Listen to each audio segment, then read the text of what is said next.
So this week's imaginative prayer gives your child the experience of being in conflict with God, of having sort of icky feelings towards God and being unable to experience God's love. St. Ignatius of Loyola refers to this feeling as desolation, when God seems distant and inattentive. And this desolation is really a normal part of the spiritual journey that we often forget to explain to children.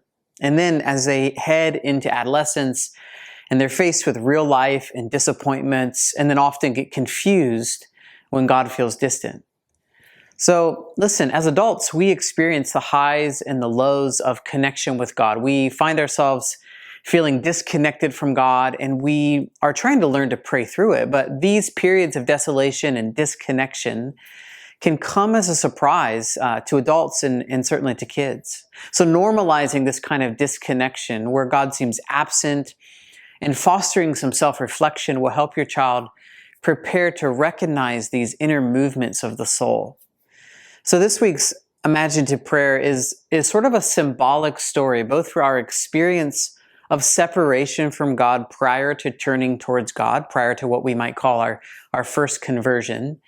But it's also a symbolic story of our occasional struggle to be at peace with God throughout our spiritual journey.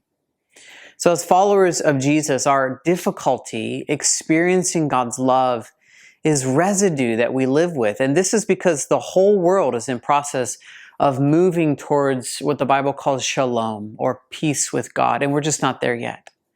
So most children are too young to have experienced a real and lasting disappointment with God. And if your child hasn't had this experience yet, he will. Prayers will go unanswered, perceived needs will go unmet, and the feelings that can arise during these seasons can often be confusing, and honestly, that disconnection from God's love, it just feels icky.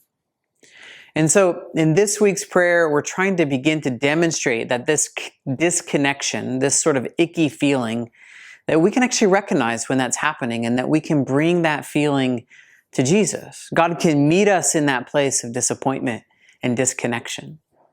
So this imaginative prayer will open up conversation about what it looks like to let the grace and the love of Jesus bring peace with God, both for our first reconciliation to God through faith, as well as our ongoing need for forgiveness and relationship with God. So spiritual formation is an ongoing work of responding to the grace of God, and that's what we're trying to sow seeds of for this week. Okay, blessings to you.